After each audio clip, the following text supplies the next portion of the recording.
I am Ferdinand Marcos, and I am the President of the Republic of the Philippines. I stand today on behalf of 110 million Filipinos.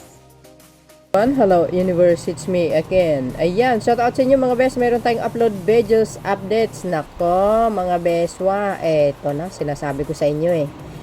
Pag ganitong balita mga kababayan, ibig sabihin matibay na po yung ebidensya eh. Totoo po yun. Sabi po ng Inquirer Net. Basahin po natin breaking news. Sabi po dito mga kababayan. Sabi dito breaking news, the Office of the Ombudsman orders the filing of malversation and graft charges against Sara Diskaya and others in relation to the 96.5 million ghost project in Davao Occidental. OM Ghost. So I think matibay ang ebidensya tungkol dito. Dapat lang kasi itong Diskaya na ito parang feeling malinis. No, Assistant Ombudsman Miko Clavano said that the anti-graft body will file charge against Diskaya and other before the RTC of Digo City within the day. His announcement confirmed in earlier statement made by the President Ferdinand Marcos Jr. the matter. Oh yan, shout out sa mga Marcos loyalist supporters, Filipino and OFW. Oh my goodness, eto na. Ano kaya mga kababayan, masasabi ni Kung Marcolita tungkol dito? Well, abangan nyo po yung mga sasabihin niya, mga beswa. Alam nyo, kahit tama yung ginagawa ng pamahalaan, mali pa rin sa kanila. Sasabihin na, ay, ganito, ganun. Hindi makatarungan yung ginagawa. Di ba? Ngayon, ibabalik natin sa kanila. Kung ganun ang sinasabi nila, hindi makatarungan, dapat bibigyan pa ng witness protection. Wow. Kung hindi, ibig sabihin, pag ganun ang sasabihin nila, bakit yung mga ginagawa ni Digong nung panahon ng EJK may due process? Wala, di ba? Patay dito, patay dun. Para ka lang asong pumatay sa kalye. See?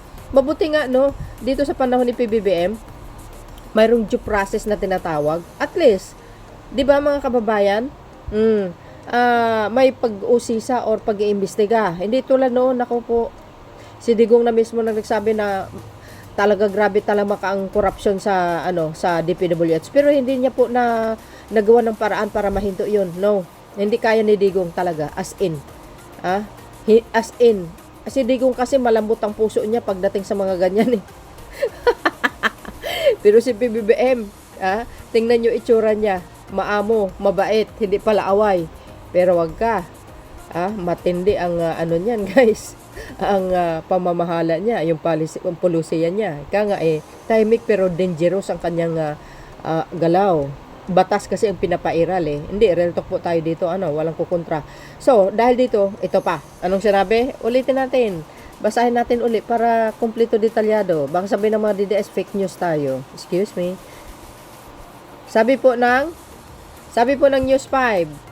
December 5, 2025, advance Merry Christmas sa inyong mga beswa. Looming arrest warrant versus Diskaya couple. Agay. Inutusan ni President Bongbong Marcos ang mga autoridad na tutukan ng kinaroroonan ng mag-asawang Sara at Curly Diskaya at ipangsangkot na maanomalyang flood control project. Agay! Ito ay matapos irekomenda ng Office of the Ombudsman na kasuhan ng malversation ang mag-asawa kaugnay sa 100 million flood control projects ng St. Timothy Construction Corporation sa Kulaman, Davao Oriental na didiskubring hindi kailanman nasimulan. Nakaw! Talaga binulsa ang kaba ng bayan. Diskaya. Baka gusto nyo magsauli ng pera. Biro nyo, grabe guys. Look at that, Ano yun? 100 million flood control project?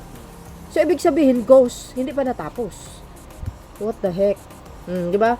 Pag naisampa na ang mga kasong ito sa korte, ang susunod na hakbang ang judiciary ay paglabas ng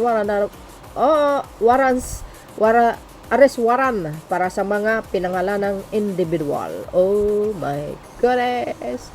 Saan ba na ito? Wow, grabe kayo. Antindi nyo talaga mangurakot, Davao Occidental, guys.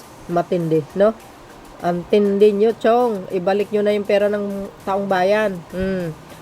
I have directed instructed the ILG and the PNP to ensure that they know the whereabouts of Diskaya at nung iba pa para paglabas ng paglabas ng arrest warrant ay maaresto na sila agad. Agay, paktay kayo ngayon. O, ano na?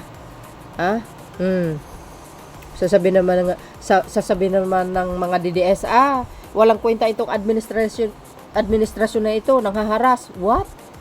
Katulad yung kay Digong, yung pag-aresto sa kanya, pinipilit nila talaga na kinidnap. Anong tingin nila sa taong bayan? Bulag, hindi nakikita yung totoong nangyayari na mayroong arrest warrant galing sa ICC. 'Di ba? Yung bang yung ginagaslight mo, yung sinasabi nila na ito ginawa nila kay Digong, kinidnap, hindi makatarungan. 'Di ba? Hindi na tayo membro sa ICC. Yung ganun klaseng mindset, na hindi nila alam kung anong totoo. Hindi sila marunong tawag dito, mag-research, alamin ang totoo. Basta na lang mag-jump lang sila sa middle na walang sapat na basehan, basta tira lang ng tira, paninira without knowing anything, the whole story. Ganun ang style ng mga DDS, guys. Kahit alam nila na tama, ginagawa nilang mali. Kahit mali, ginagawa nilang tama. Ganun ang mindset ng mga DDS. Yan, yung magkapatid na Duterte na yan. Hindi, totoo yun. Ayan, ngayon. Ano pa ang nyo dito? Masasabi nyo dito, mismo na ang Pangulo na nagsasalita. Kasi ibig sabihin katulad ng sinabi ko, guys, pag ganito yung mga statement ng galing sa ating Pangulo, matik po yan. Ibig sabihin, matibay po ang ebidensya para arestuhin ang isang tao. Remember, sabi ng Pangulo, babayan, sabi ng Pangulo, aaresto sila ng isang akusado na aayon sa matibay na ebidensya. Totoo po yun. Ang Pangulo, hindi basta-basta po magsasalita kung walang sapat na katibayan. Totoo po yun. Iyan ang totoong leaders. Pumapanig or dumidipindi, sumasandigan sa saligang batas. Yun po ang tama. That's our President PBBM. Di ba? So, guys, abangan po natin ang pag-aresto itong mag-asawa na ito at saka yung iba. Thank you guys for watching. See you again on my next upload. Bye bye and baboos. God bless Philippines. There's more.